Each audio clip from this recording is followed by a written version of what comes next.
Now in this video, we are going to implement the methods that we have explained in our previous lecture. So here, the first thing that I'm going to do, I'm going to create Q class. So I'm going to add new file and name it Q array. So because we are going to create Q based on array over here, so I'm going to declare our class over here. So it's going to be like this, public class Q array. Now inside this class, the first thing that we are going to do, we are going to declare our array, and we are going to declare top of Q and beginning of Q. So the array will be the type of integer, so that's why I'm declaring it like this. It's going to be ARR, and variable of top of Q will be the type of integer, top of Q, because in this variable we are going to store the index of the cells. So the second variable will be beginning of Q. So this one also will be the type of integer.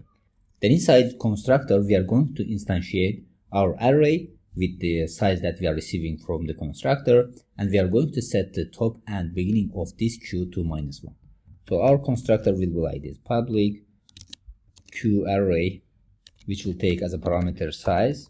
Then we are going to instantiate our array, so it's going to be like this, ARR equals new int with the size that we are receiving, and we are going to set top of Q to -1 and beginning of Q to -1. So it's going to be like this, -1 and beginning of Q will be -1. Then at the end, we are going to print to the console saying that the Q successfully created with this size over here. So we are going to print out saying that the Q successfully created with size of this size over here. Now with this, we have successfully created our Q. Now if we call this class over here, our Q will be created in the memory. So inside main class, I'm going to create this Q over here. So what I'm going to do, I'm going to create the instance of this Q class. So it's going to be like this, new Q, and we are going to set it to new Q array over here. Now if you do so and run our code, you'll see that our Q is successfully created in the memory. Now here we have forgotten to put size over here, because when we are declaring the Q, we need to put size over here. So for example, if I put 5 and run our code again, you'll see that the Q successfully created with the size of 5 over here. So our Q is successfully created in memory. Now let's look at the time and space complexity for this Q over here. Now when we are creating Q, we are just instantiating the array in the memory. So this instantiation will take O1 time complexity. Then we are setting top of Q to -1 and beginning of Q to -1. So these two lines of code also will take O1 time complexity. Then at the end, we are printing out to the console this message. And this one also will take O1 time complexity. Now if we combine all these complexities over here, we will get O1 time complexity. Now the space complexity is On, because here when we are creating Q, we are instantiating in the memory n size of array. So this means that it's going to create in the memory contiguous number of cell that we have created based on this size over here. So if we put size 5, so it's going to create 5 contiguous cell in the memory. So this takes space in the memory, so that's why it takes On space complexity. Now after creating our Q over here, we have to insert some elements to this Q over here. And we know that in case of Q, for insertion we are using enQueue method. Now before creating enQueue method, I'm going to create isFull and isEmpty method, because we can use these methods inside enQueue and dequeue methods. That's why I'm creating these methods before them. So here, how can we identify that if this Q is full or not? Now we know that if we reach the size of this array over here, this means that the Q is full. So every time when we are setting new element to this Q, we are going to increase the top of Q. So that's why if the top of Q is equal to array length -1, this means that in this case our Q is full. So that's why I'm going to declare our method like this. Public is full, so it's not going to take any parameter, and here it should return boolean value, because if it is full, it's going to return true, otherwise it's going to return false. So here inside this function, we are going to check that if top of Q is equal to ARR length -1, in this case our Q is full, so I'm going to return true, otherwise I'm going to return false, else I'm going to return false, because in this case, if the top of Q is not equal to array length dot -1, in this case it means that we have still empty cells in our Q, so this means that our Q is not full in this case. Now with this, we have completed our method. Now let's see how this is working for the queue that we created in our main class. So here we have created an empty queue. So what I'm going to do over here, I'm going to check that if this queue is empty or not. So to do so, I'm going to create Boolean variable over here, and it's going to be result. So I'm going to set the value that we are receiving isFull method to this result variable over here. So it's going to be like this: new queue dot isFull. Then after calling this method, I'm going to print out this result variable to the console to see what's going to print out to the console. Now after doing so, if I run our code, you'll see that in this case it returns false, because in this case our queue is empty, so that's why it returns false. Now let's look at what's the time and space complexity for this method over here.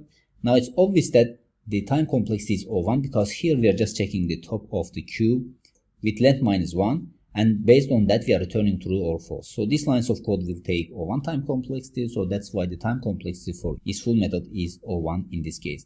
Now the space complexity is also O1, because in this case an extra space is not required to perform this operation.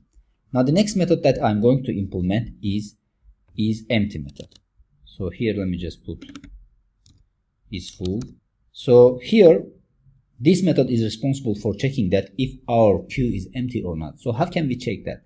Now as you remember, when we are creating queue over here, we said that we are setting the beginning of queue to -1 and top of the queue -1. So if the beginning of queue is -1 and beginning of queue is equal to the length of array, because when we are going to dequeue the elements from this queue, we are going to increase the beginning of the queue. So that's why it might reach to the case that which is greater than the length of array. So in this case it means that our queue is empty.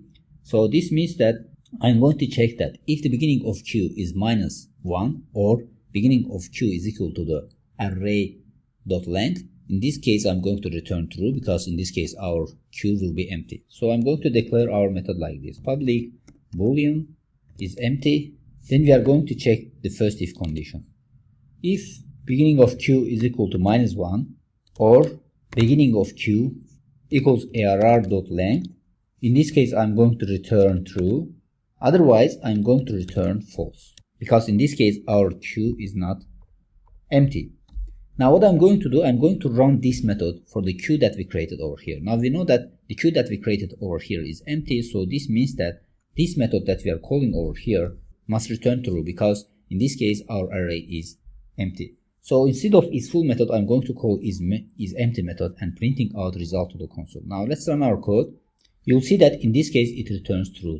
This is because our queue over here is empty. We have just created our queue over here and we have not inserted any element to this queue, so that's why isEmpty method returns true.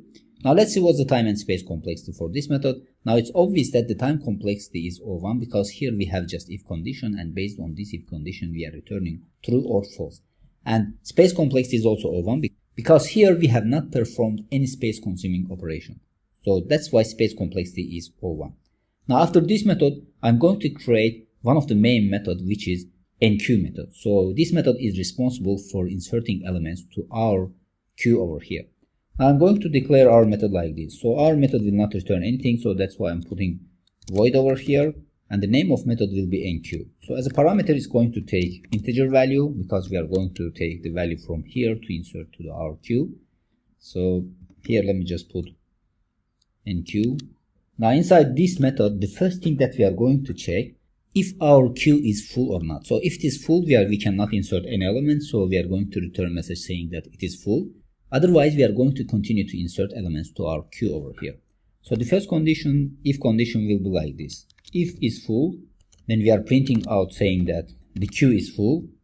Otherwise we are going to check that if this queue is empty or not. So if this is empty, it means that we need to initialize the beginning index. Otherwise, if we have some elements in our queue, in this case we don't need to initialize the beginning of queue.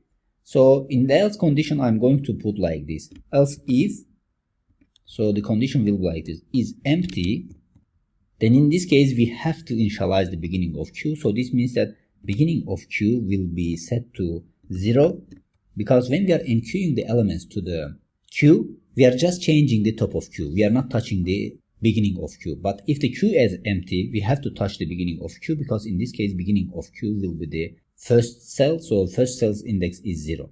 But when we are initializing the queue, in this case, the beginning of queue is -1. So that's why we have to set it to 0. Then we are going to increase the top of the queue. So in this case, top of the queue increased by 1. Then based on this top of queue index, we are going to update the value of cell in the array. So it's going to be like this. ARR top of queue will be updated to value.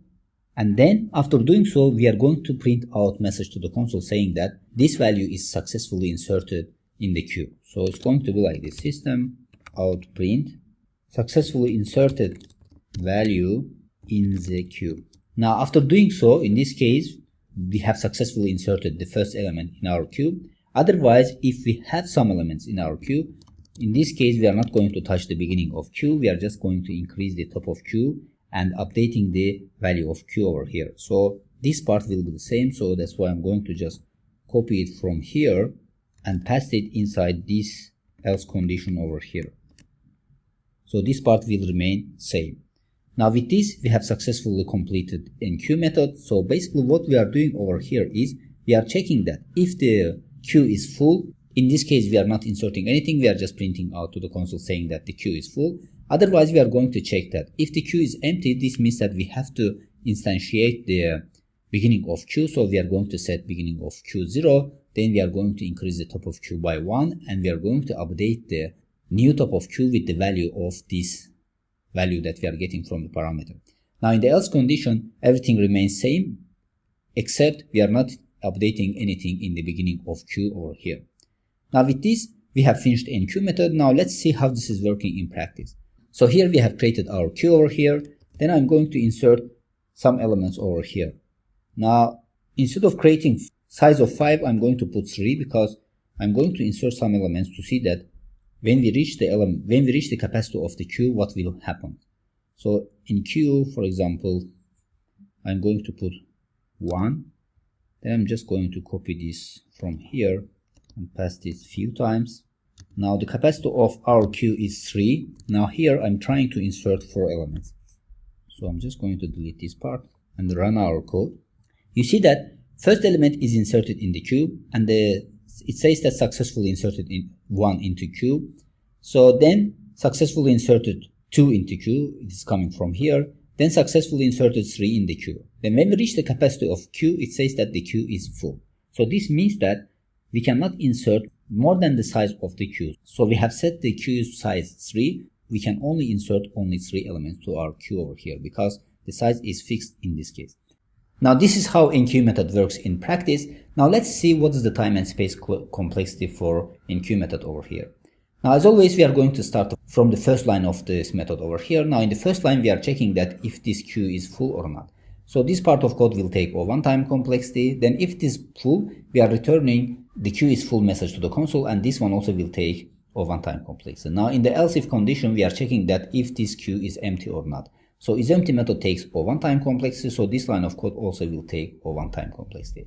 Now inside this else condition, we are setting beginning of queue to 0 and increasing the top of queue by 1. So this means that these 2 lines of code will take O1 time complexity because these are just 2 assignment statements over here.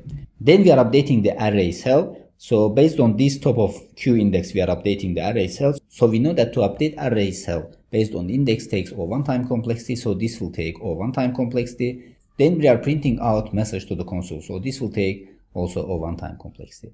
Now in the else condition, we are doing same operations over here. So these lines also will take O1 time complexity. Now if we combine these complexities over here, we will get O1 time complexity.